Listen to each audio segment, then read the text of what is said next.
Divisoria, alam po ba ninyo nung Sabado, ipinamili pa rin po namin ni Papa Awel Paz ang isa na namang pamilya mula sa Tacloban City. Nako, heto ang aming paggalugad sa Divisoria. Panoorin nyo.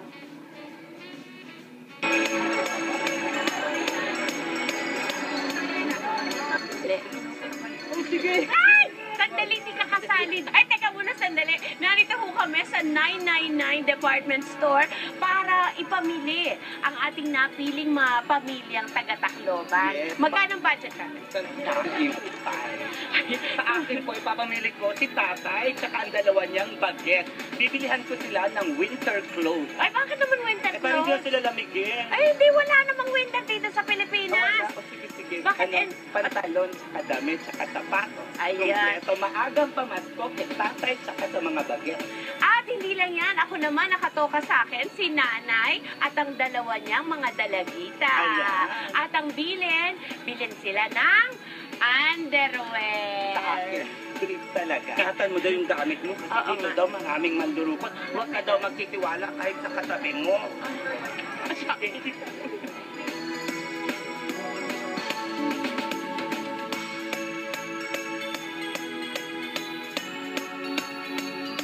Hindi daw hingi, naubos daw. Ako may suklima. Thank you. Eh, paano ako may bag?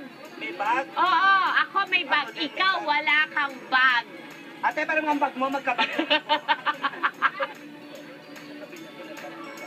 O, ayan. Naku, kompleto na. Sana naman ma-fulfill ang ating pagiging fairy godmother. Eh, ikaw, anong tawag sa'yo? O, godparent. Yay! Happy New Year! Happy Valentine's! Happy birthday!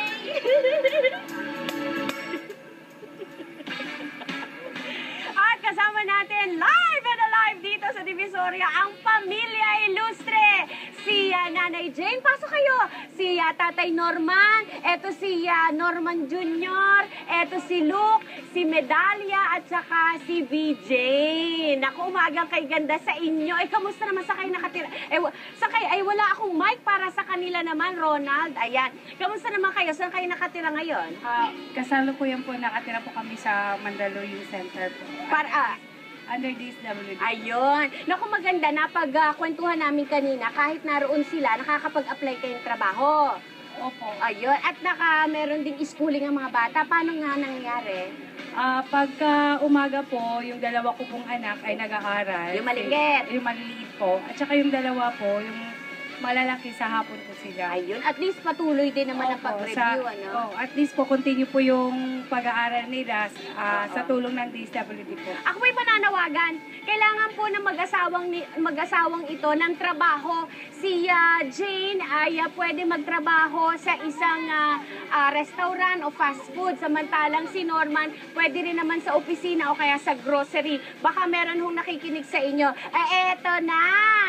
Ang aming mga napamili. Merry Christmas, ha? O yan, tigi-tigisa kayo. Ito, yung mga panglalaki pinamili ni Papa Awel. Yung mga pambabae mula sa amin. At lahat ng yan sa UKG. Meron kayong grocery. At yung request nyo, eto na, underwear! Yan! Thank you po, ma'am. Maraming salamat. Merry Christmas!